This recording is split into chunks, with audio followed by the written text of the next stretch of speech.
Frigo. Bonjour à tous. Merci de nous rejoindre pour ce nouveau webinaire destiné à la présentation des documents contractuels dédiés au contrat d'apprentissage et au contrat de professionnalisation. Aujourd'hui, il s'agit d'une présentation générale proposée par Jamila Abbas, qui est gestionnaire en région PACA et référente apprentissage, et par Guylaine Lenette, qui est elle-même gestionnaire et référente apprentissage pour la Bretagne.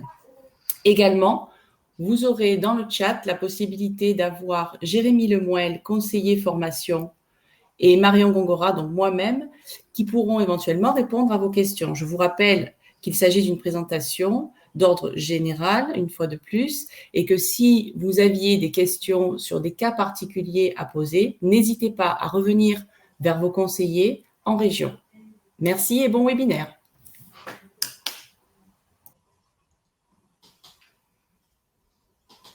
Bonjour. Opcodesie, l'émission d'Opcodesie, Opcodesie s'engage dans le déploiement des compétences des salariés des entreprises industrielles pour leur permettre de faire face à la transformation des métiers et aux nouveaux défis. L'Opcodesie informe également, conseille et accompagne les entreprises dans leurs projets de formation et de recrutement. Opcodesie finance et facilite l'apprentissage et la professionnalisation des jeunes. Il anticipe les métiers et les compétences dont les entreprises vont avoir besoin demain. Opcodesie propose aussi des certifications permettant une meilleure et une rapide insertion professionnelle. Et Opcodesie fait découvrir la diversité des métiers de l'industrie auprès du grand public. Opcodesie en chiffres, c'est 32 branches professionnelles qui représentent environ 69 675 entreprises, 3 49 000 salariés, 97 500 alternants. Mais l'Opcodesie, c'est aussi 800 collaborateurs qui travaillent et 12 délégations régionales qui apportent un service de proximité aux entreprises.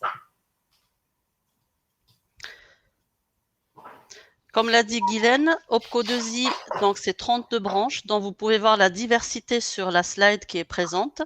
Ça va de l'ameublement à l'habillement, le cuir, l'horlogerie, la métallurgie, l'industrie pharmaceutique, entre autres.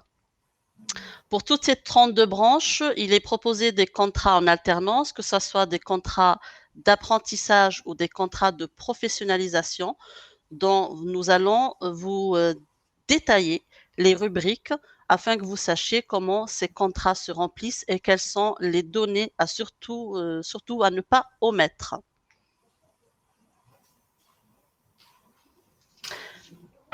Alors, Vas-y, Guilette. Voilà. Alors, donc, on va commencer par la complétude du CERFA, du contrat d'apprentissage. Donc, au niveau du CERFA, contrat d'apprentissage, il y a la première partie du CERFA qui concerne l'employeur. Donc, ce qui est très important dans les documents, enfin les éléments qui sont à bien compléter, tout d'abord, c'est le courriel de l'entreprise. Car lorsque nous, Opcodesie, nous allons engager et valider ce contrat et le transmettre à l'ASP, le seul échange avec l'ASP se fait par le courriel qui est indiqué dans la saisie du contrat d'apprentissage. Donc, bien remplir le courriel. Il y a également le type d'employeur. Alors, attention, parce que ce type d'employeur, il va déterminer l'accès aux aides. Ensuite, il y a l'effectif total de l'entreprise. Donc, c'est la somme, en fait, les effectifs, c'est la somme des effectifs de tous les établissements de l'entreprise et pas seulement l'établissement d'embauche. Et enfin, l'autre point qui est très important, c'est le code IDCC, puisque le code IDCC permet de déterminer la branche professionnelle de l'entreprise, mais aussi qui va permettre de déterminer la prise en charge du contrat d'apprentissage par Opcodesie.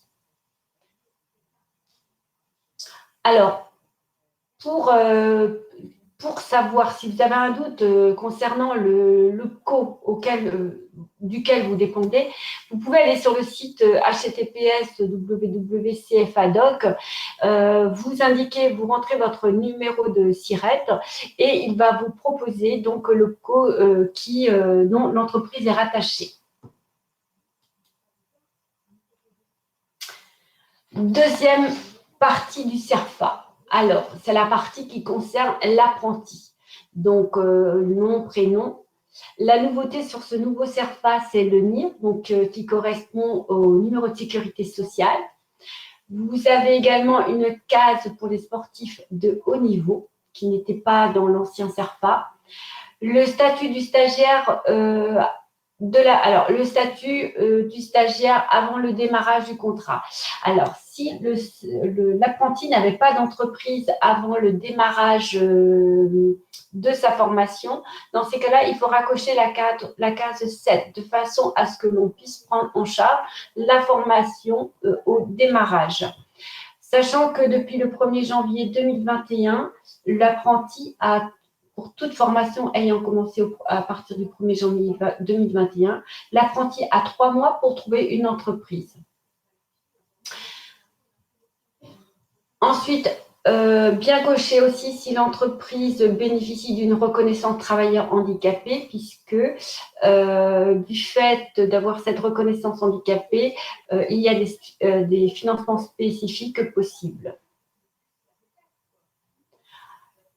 Au niveau du représentant légal, cette partie-là, elle est à compléter à partir du moment où l'apprenti est mineur, puisqu'il faut l'accord de son représentant légal. Alors, le financement d'un contrat d'apprentissage, donc en fonction de la situation par rapport à la date d'entrée en formation. Alors, comment traiter les 6 mois avant? Alors, les 6 mois avant concernaient toute formation ayant commencé en 2020 jusqu'au 31/12/2020. Depuis le 1er janvier 2021, l'apprenti a 3 mois pour trouver une nouvelle entreprise. Donc, la date de début d'exécution du contrat ne peut excéder donc la date de conclusion pour faire que l'exécution débuterait plus de 6 mois après le démarrage de la formation et 3 mois depuis le 1er janvier 2020. Pour les situations de 1 à 6, le financement, au niveau du calcul du financement, il se fait au prorata du début de la date d'exécution et la date de fin d'exécution. Pour les situations 7, c'est quand en formation au CFA sous statut de stagiaire de la formation professionnelle avant signature d'un contrat d'apprentissage. Donc, si pour toutes les formations ayant commencé en 2020 jusqu'au 31/12, moins de 3 mois avant la date de conclusion du contrat, le financement de toute la durée au prorata entre la date de début de formation et la date de fin d'exécution. Si le délai entre l'entrée en formation et la date de conclusion, c'est entre 3 mois et 6 mois avant la date de conclusion du contrat, donc avant le 1er août et après le 31/12, le financement prorata, donc entre la date de début d'exécution et la date de fin d'exécution. Entre le 1er août et le 31 décembre 2020, donc le contrat est entré en dispositif EP. Donc ça veut dire que le COEP va financer les 3 premiers mois si il n'a pas trouvé d'entreprise au cours des 3 premiers mois. Donc le financement au prorata de la prise en charge à partir de la date de début de formation jusqu'à la date de fin d'exécution est une déduction de 1 500 € de la première échéance. Maintenant, si le contrat n'est pas entré en dispositif OP, aucun avis de versement par le COP, le financement à partir de la date de début d'exécution, il n'y aura aucune prise en charge des 5 mois avant. Si c'est une autre situation, c'est-à-dire que la signature du contrat, elle intervient plus de 6 mois après la date, plus de 6 mois avant la date de conclusion du contrat, là, le financement, il se fait au prorata entre la date de début d'exécution et la date de fin d'exécution. Et là, il n'y a aucune prise en charge des mois de formation avant.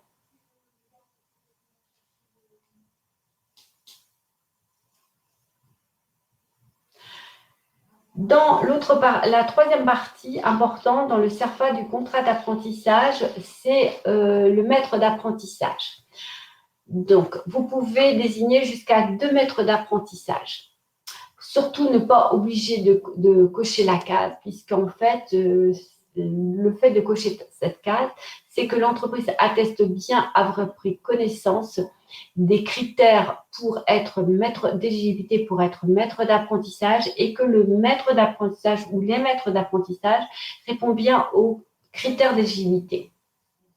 Je rappelle les critères d'éligibilité pour être maître d'apprentissage. Être titulaire d'un diplôme ou d'un titre professionnel correspondant à la finalité du diplôme ou titre préparé par l'apprenti et d'un niveau au moins équivalent. Le maître d'apprentissage, il doit justifier d'une année d'exercice, d'une activité professionnelle en rapport avec la qualification préparée par l'apprenti. Ou il doit justifier de 2 années d'exercice d'une activité professionnelle en rapport avec la qualification préparée par l'apprenti. Alors, un maître d'apprentissage peut encadrer 2 apprentis maximum plus un apprenti redoublant. Et si le maître d'apprentissage est le chef d'entreprise, c'est un apprenti maximum.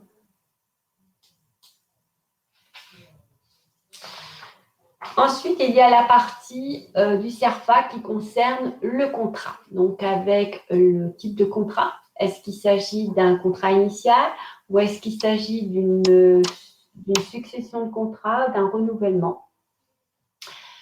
Ensuite, les éléments qui impactent donc la rémunération, vous avez le changement de la tranche d'âge, la revalorisation du SMIC, les accords de branche, les accords d'entreprise, les contrats successifs de même nature et les cas spécifiques de majoration de points. Donc, ce qui est important, c'est tout. Alors, il faut toujours commencer par la première ligne, première année d'exécution du contrat. Une ligne, ça correspond à 12 mois.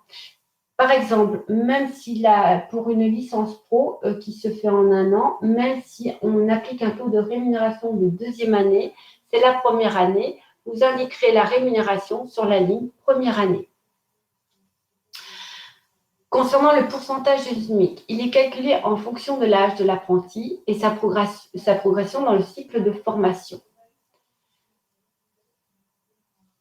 Il y a une possibilité concernant les avantages en nature, le cas échéant nourriture, donc possible dans la limite de 75% du salaire. Alors, ce qui est important aussi, c'est à compléter lors d'un changement de rémunération sur la même année. En cas de changement de tranche d'âge, le pourcentage du SMIC applicable est réévalué au premier jour du mois suivant la date d'anniversaire. Les conseillers au CODESI sont là aussi pour vous accompagner si vous avez des doutes par rapport au calcul de la rémunération qui doit être appliquée. N'hésitez pas à les contacter.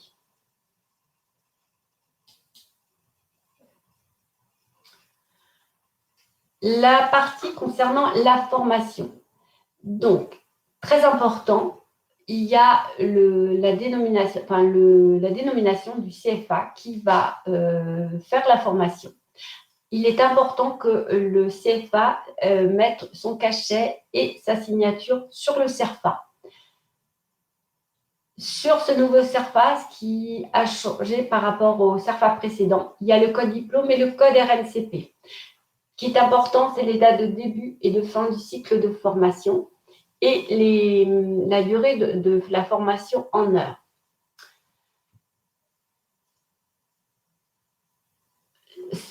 Vous pouvez vous poser la question par rapport au niveau du CFA. Qu'est-ce que c'est l'UAI? L'UAI, c'est l'unité administrative immatriculée. Donc, c'est le lieu, l'établissement où va avoir lieu la formation. Dans cette partie formation, surtout, il est important de ne pas oublier de cocher la case, enfin, où vous attestez de disposer de l'ensemble des pièces justificatives nécessaires au dépôt du dossier. Surtout, ne pas oublier ce contrat doit être signé donc de l'employeur, de l'apprenti et donc, comme je l'ai dit précédemment, du CFA puisqu'il la pose de son cachet. Et au cas où l'apprenti serait mineur, il doit y avoir également signature de son représentant légal.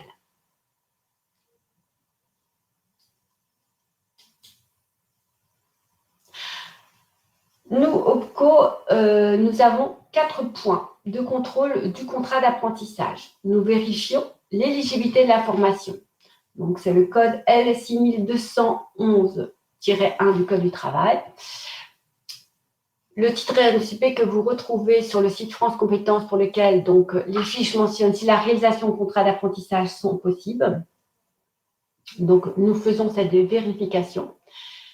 En cas de non-possibilité de réalisation de la formation en contrat d'apprentissage, nous prenons quand même des vérifications auprès du CFA et à défaut, nous sommes contraints de refuser le contrat. Nous vérifions également le respect de l'âge d'entrée d'apprentissage. Donc, ce sont les articles L6222-1 et 6222-3 du Code du travail. Donc, le contrat d'apprentissage, c'est de 16 ans à 29 ans. Exception, pas de fixation d'âge pour les jeunes ayant une reconnaissance travailleur handicapé. Pour les jeunes qui envisagent de créer ou de reprendre une entreprise supposant l'obtention du diplôme, les sportifs de haut niveau et en cas d'échec à l'examen.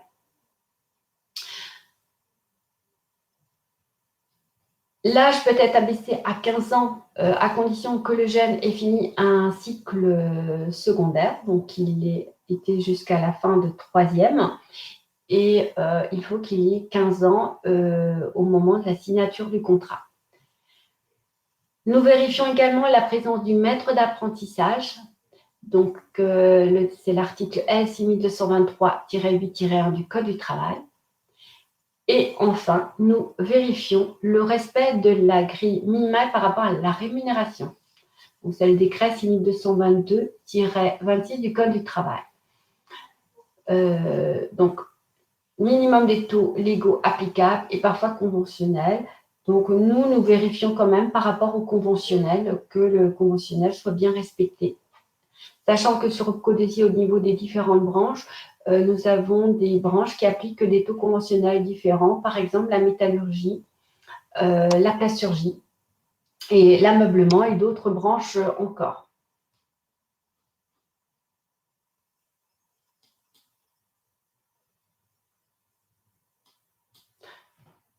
Alors, je me permets d'intervenir avant l'intervention de Jamila sur le CERFA contrat de professionnalisation. On va vérifier ensemble si nous avons répondu à l'ensemble de vos questions, ou du moins essayer. Je reprends un petit peu le fil des questions. Je vois que dans le chat, on a avancé sur pas mal de sujets. Alors, Jamila, on a une question sur la formation du maître d'apprentissage ou tuteur qui n'est pas obligatoire. Pourquoi cela fait-il partie des critères d'éligibilité? Donc, cette question d'éligibilité, elle ne porte pas sur la formation.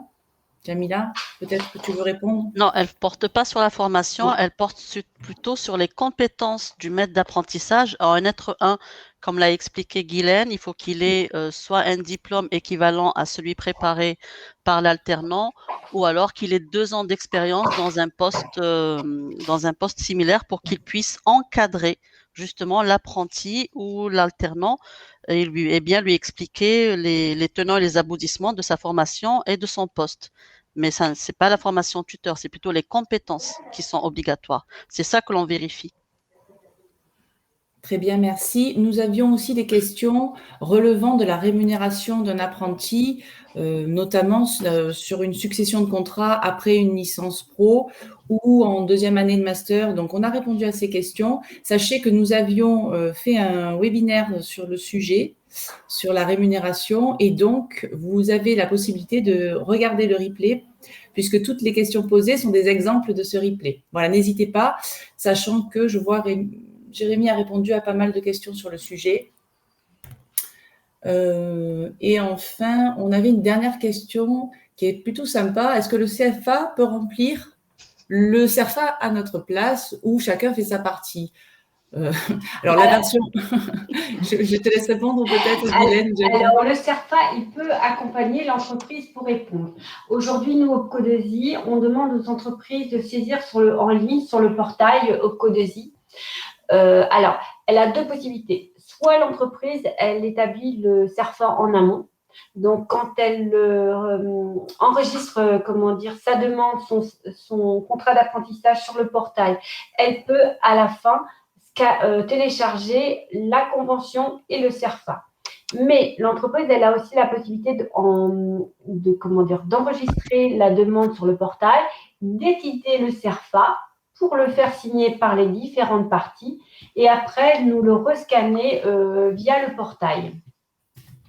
Mais le CFA aujourd'hui, sur Opco2i, les CFA n'ont pas d'accès pour saisir à la place de l'entreprise sur le portail. Normalement, il y a une évolution du portail qui est en cours d'ici la fin de l'année, mais on n'a pas encore de date exactement précise où le CFA donc, pourra saisir à la place de l'entreprise. Mais aujourd'hui, seule l'entreprise a accès au portail Opco2i pour la saisie des contrats. Que ce soit apprentissage ou contrat pro. Très bien. Merci. Très bien. On peut poursuivre. Ok, j'enchaîne. Donc, le CERFA, nous allons enchaîner maintenant sur le CERFA du contrat de professionnalisation, en détaillant les rubriques comme cela a été fait pour le contrat d'apprentissage. La première des rubriques, c'est toujours l'employeur. Donc, on va retrouver à peu près les mêmes données à renseigner que pour le contrat d'apprentissage, et notamment ce fameux mail, ce fameux courriel qu'il faut qu'il soit un courriel actif afin que l'ASP puisse prendre contact avec vous pour les aides à l'embauche. Vous devez également renseigner donc le numéro de SIRET, le code d'activité de l'entreprise, donc le code NAF, et l'effectif des salariés du SIREN, comme pour le contrat d'apprentissage, et non pas du SIRET. Sans oublier, bien sûr, le code de votre convention collective. Ensuite, vous avez la rubrique en salarié. Pareil, donc vous devez renseigner les coordonnées de votre salarié, nom, prénom, la date de naissance, la nouveauté comme pour le contrat d'apprentissage, le code NIR, donc le code de le nombre, le chiffre, la codification du salarié au niveau de la sécurité sociale, on va le dire comme ça. Ensuite, toujours cocher si s'il fait partie de ce qu'on appelle un public spécifique, donc handicapé ou non, inscrit à Pôle emploi ou non, est-ce qu'il a les minima sociaux ou non, est-ce qu'il en bénéficie, s'il est âgé de plus de 26 ans et s'il était demandeur d'emploi, il faut absolument dire de combien de mois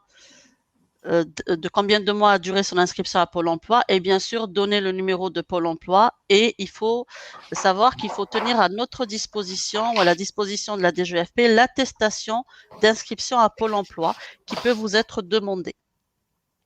Et bien sûr, ne pas oublier le diplôme ou le titre le plus élevé obtenu avant celui qui est en cours de préparation, bien sûr. Le tuteur, alors là, c'est le tuteur du contrat d'apprentissage, mais c'est juste, ils ont écrit contrat d'apprentissage au lieu de contrat de professionnalisation. Donc, le tuteur, pareil, hein, vous devez indiquer son nom, son prénom, sa date de naissance. Et en plus par rapport au contrat d'apprentissage, là, vous devez renseigner l'emploi occupé par ce tuteur au sein de l'entreprise. N'oubliez pas toujours, pareil, de cocher que l'employeur atteste sur l'honneur que le tuteur répond à l'ensemble des critères d'éligibilité à cette fonction.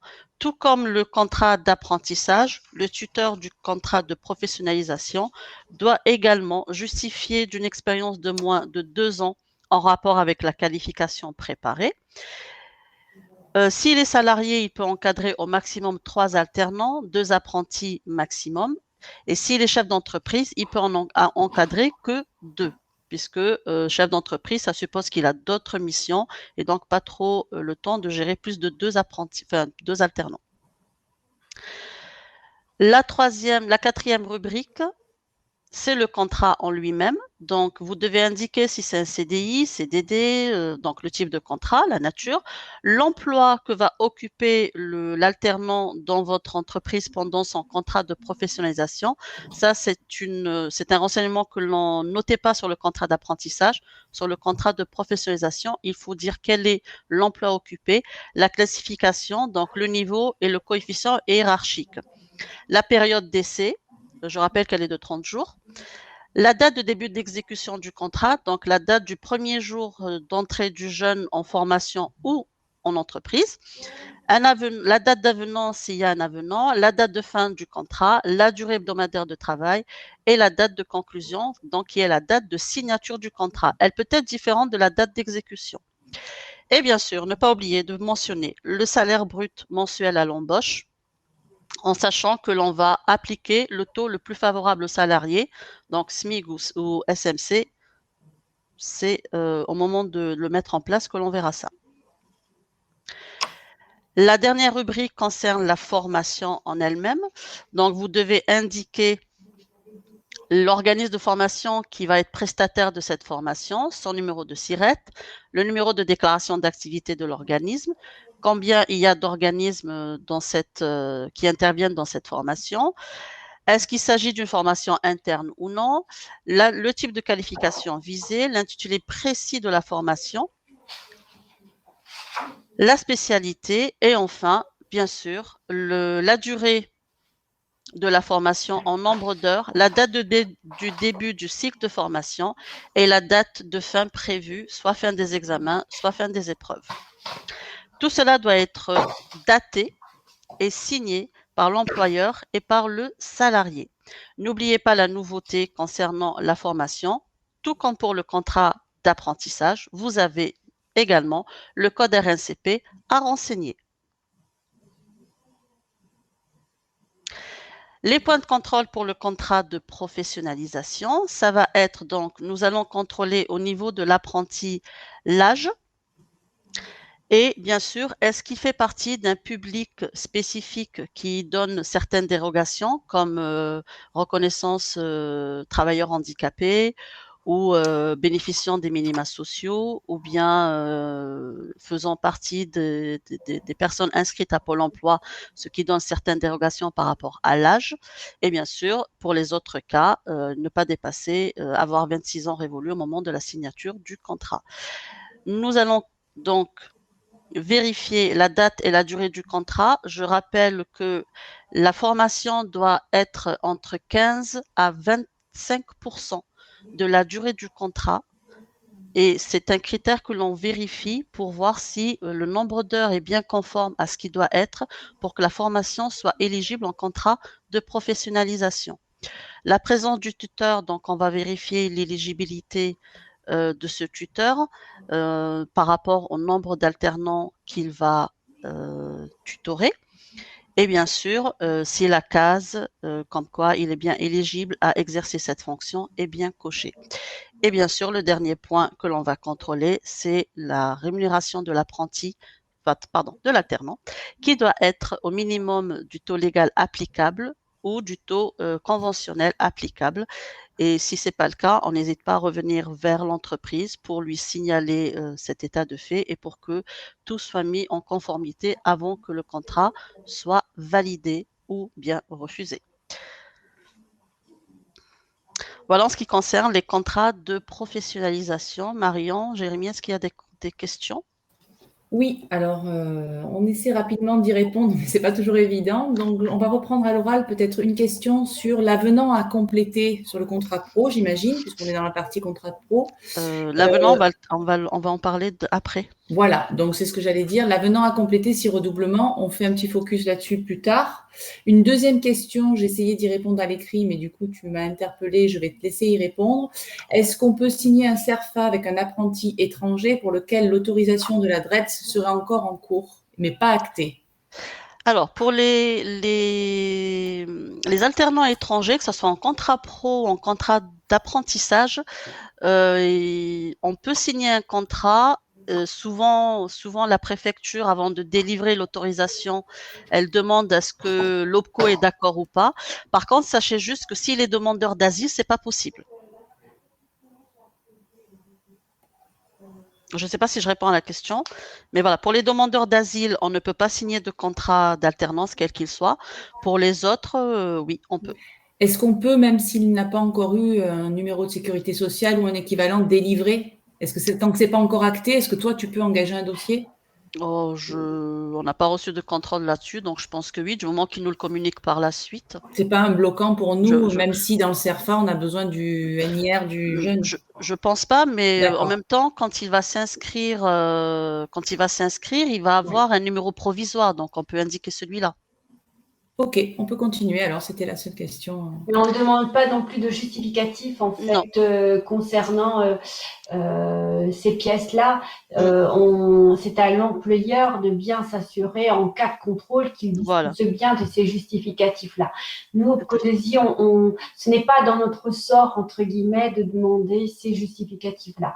Mais c'est vrai qu'on alerte bien l'entreprise qu'elle doit bien disposer de toute pièce en cas de contrôle.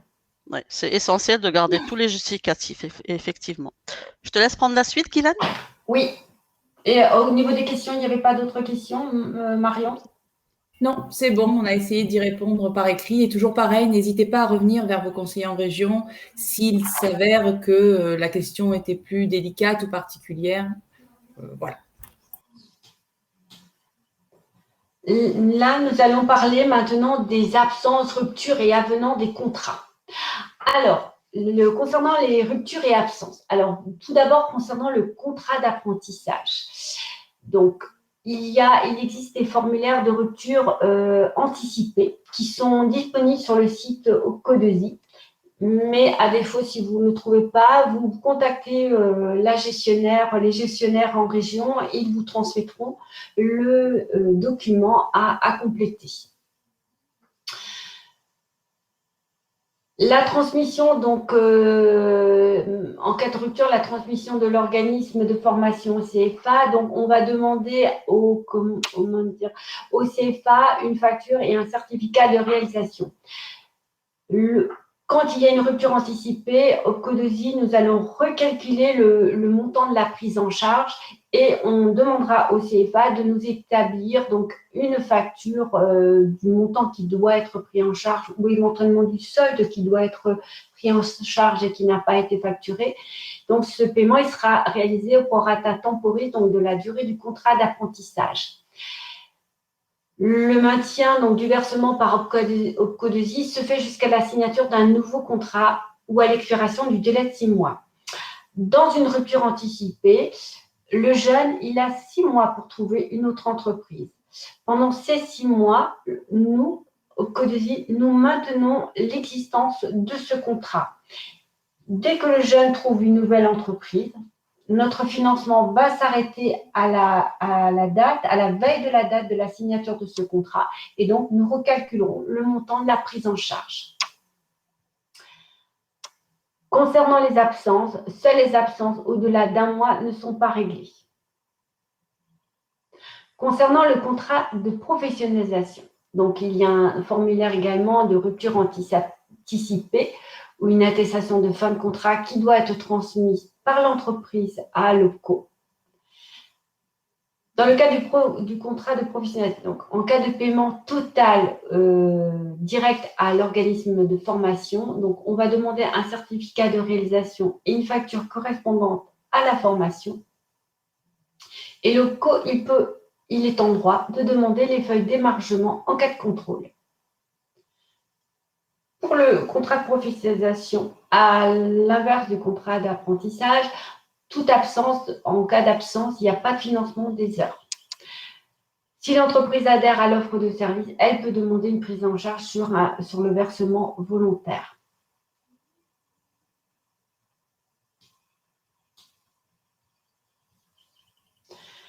Alors, concernant les avenants, l'employeur doit informer donc le Codesi de toute modification d'un élément essentiel du contrat faisant l'objet d'un avenant qui doit être transmis à Codesi pour dépôt dans les mêmes conditions que le contrat initial. Donc, nous validons cet avenant. Alors, il y a différents types d'avenants dans le cadre du contrat d'apprentissage. Il y a l'avenant 31, qui est la modification juridique de l'employeur. 32, c'est un changement d'employeur dans le cadre d'un emploi saisonnier. 33, c'est une prolongation suite à un échec à l'examen. Donc, il y a la possibilité de prolonger d'1 an. Un avenant de type 34, qui est une prolongation suite à une reconnaissance de l'apprenti en travailleur handicapé. Un avenant de type 35, qui est une modification de diplôme préparé. Donc, dans ce cas-là, on soldera le premier dossier par rapport au diplôme qu'il préparait et on reprendra le relais sur le nouveau, avec l'avenant, sur le nouveau diplôme qui sera préparé. 36, c'est plusieurs choses. C'est des autres changements, soit un changement des maîtres d'apprentissage, de la durée hebdomadaire, voilà. 37, c'est une modification du lieu d'exécution du contrat d'apprentissage. Je fais juste un petit point par rapport au lieu d'exécution du contrat. Quand vous saisissez sur le portail Mon compte 2i, vérifiez bien que le SIRET sur lequel vous enregistrez votre contrat est bien le lieu d'exécution du contrat. Parce que on a constaté que des fois quelques problèmes au niveau du versement des aides ASP, notamment lorsque l'employeur lorsque le contrat a été saisi des fois sur un SIRET et que finalement la déclaration DSN est faite sur un autre SIRET. Après, l'ASP ne fait pas le lien finalement entre nous lorsqu'on envoie le contrat à l'ASP sur un SIRET et que vous avez fait sur votre déclaration DSN sur un autre SIRET. Il n'y a pas de corrélation et c'est ce qui des fois explique des non-versements d'aide. Donc après, voilà, nous, on fait des rectifications, on fait des avenants si nécessaire. Donc, être bien vigilant sur le numéro de SIRET sur lequel vous enregistrez le contrat. Et enfin, l'avenant dans le cadre du contrat de professionnalisation, donc c'est tout avenant, toute modification sur le contrat doit faire l'objet d'un avenant.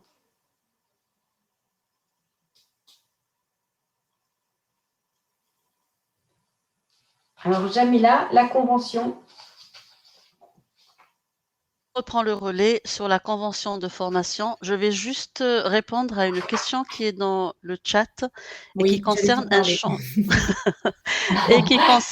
un changement de SIRET. Donc, Marie-Morgane, voilà, dit « Nous avons changé de SIRET suite à un changement d'adresse. Cela nécessite un avenant. » Oui, quand vous avez changé de SIRET, vous allez mettre un avenant type 31. Voilà. Donc, je reviens sur la slide d'avant, s'il veut bien. Voilà. Modification de la situation juridique de l'employeur. Donc, ça rentre tout à fait dans le cadre du changement de SIRET. Et donc, vous devez mettre en place un avenant 31, pardon, dans le type de contrat, vous allez indiquer 31. Vous devez indiquer le numéro, la date d'effet de l'avenant. Et vous devez également indiquer le numéro d'enregistrement du contrat précédent sur le CERFA. Tout ça fait partie de la rubrique contrat d'apprentissage. J'espère avoir répondu à votre question. Juste une dernière, Jamila. Oui. Tu sais, sur la partie certificat de réalisation et attestation de présence pour le contrat pro, oui. J'ai une petite question. Il me semble qu'il n'y a pas d'obligation d'émargement pour les formations d'apprentissage. Non, mais... Non, mais il y a un certificat de réalisation que le CFA doit mettre en place. À la première échéance, il n'y en a pas. Dès la deuxième échéance, le CFA doit nous fournir un certificat de réalisation de la période déjà facturée. Donc, il a bien été en CFA et en entreprise de telle date à telle date. Mais il n'y a pas de feuille d'émargement. Par contre, le CFA se doit de les garder en cas de contrôle. Oui, tout à fait. Je continue. Donc, nous allons aborder la convention de formation. La convention de formation est un document qui est obligatoire. Merci. La convention de formation est un document qui est obligatoire et nécessaire pour l'instruction aussi bien du contrat de professionnalisation que du contrat d'apprentissage. Sans ce document, on ne peut pas valider la prise en charge des contrats. La convention doit renseigner sur un certain nombre de points. Donc, les contractants, donc on doit trouver les coordonnées de l'entreprise, les coordonnées du CFA. Donc, quand je dis coordonnées, c'est SIRET, code IDCC pour l'entreprise, le responsable, l'adresse. Pour le CFA, c'est également SIRET, numéro du AI, là je parle de CFA, numéro du AI, si c'est un OF pour un contrat de professionnalisation, le SIRET, numéro d'activité, le responsable soit du diplôme, soit du pôle formation alternant. Un mail serait le bienvenu également. Et on doit aussi retrouver les coordonnées, la date de naissance, le nom et le prénom de l'apprenti ou de l'alternant concerné. On doit également retrouver le code diplôme, le code RNCP, l'intitulé précis du diplôme, les dates de formation, date de début, date de fin, date de début et date de fin du contrat également, les conditions qui régissent cette convention en cas de rupture, en cas d'absence, en cas de non-paiement, oui, d'absence, essentiellement d'absence et de rupture. Ensuite, on doit également y trouver le coût pédagogique, c'est-à-dire le tarif mis en place par l'organisme de formation, qu'il soit CFA ou juste OF, pour cette formation, combien il est demandé. Et bien sûr, concernant les contrats d'apprentissage, on peut avoir des frais annexes, donc hébergement, repas et frais de mobilité et de premier équipement. Donc, tout cela doit figurer sur la convention de formation qui doit être transmise en même temps que le CERFA.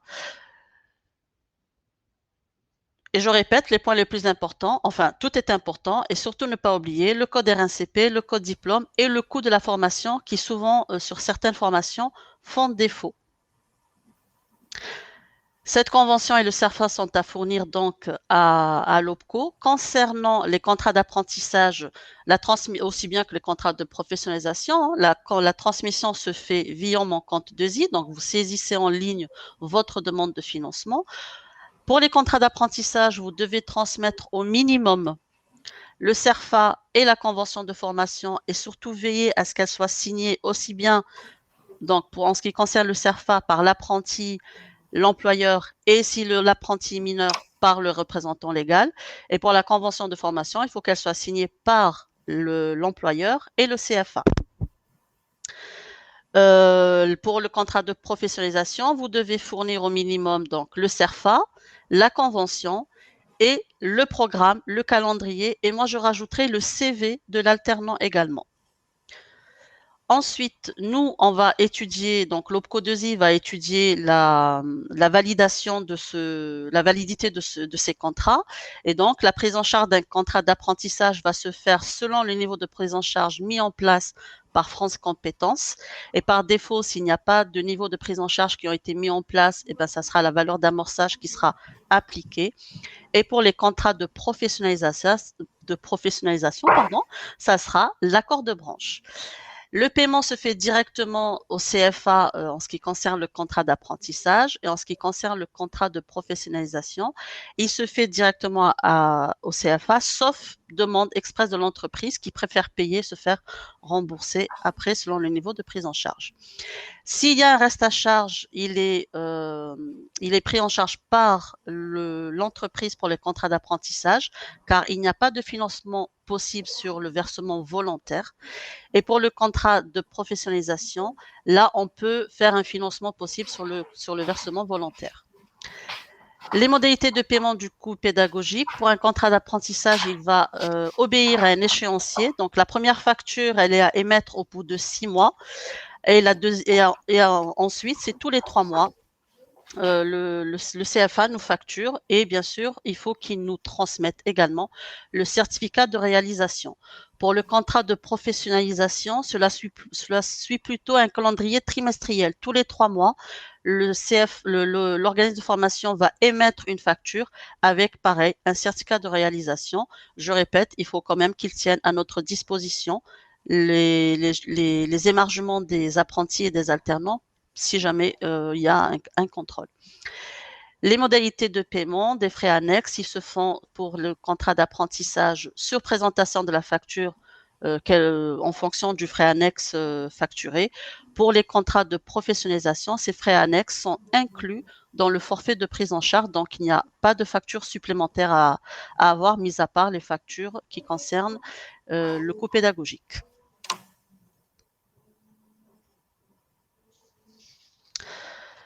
J'espère que nous avons répondu à un nombre de vos questions, que c'est un peu plus clair pour vous. Vous avez été nombreux à assister à ce webinaire, on vous remercie.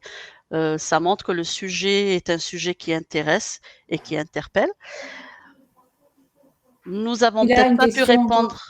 Ah, voilà, vas-y, je Voilà, t'écoute. j'en ai coché encore 2 petites. On a une petite minute. J'ai le salaire indiqué à la signature du CERFA, c'est avéré faux. Faut-il refaire un avenant? Est-ce qu'on Non, peut revenir sur la Non. nécessité de faire non, certaines fois des avenants et certaines Non. fois non, juste non, un on petit coup de corrige. rect? Voilà, Voilà. Oui. voilà. On corrige le CERFA et on renvoie. Un coup de Allez, blanco, super. on corrige et on renvoie. Voilà. Et Pour les autres questions, allez tous téléphoner à vos régions pour avoir plus d'amples explications. Voilà. Non. Les conseillers se tiennent à votre disposition pour répondre aux autres questions auxquelles nous n'avons pas pu répondre. Oui. Et on vous remercie de votre présence. Et n'oubliez pas que vous avez d'autres webinaires le 1er juillet de 10h à 10h45. Ce coup-ci, ça va concerner les aides au recrutement à l'alternance. Donc, ça va concerner les aides versées par l'État pour la signature de ces contrats.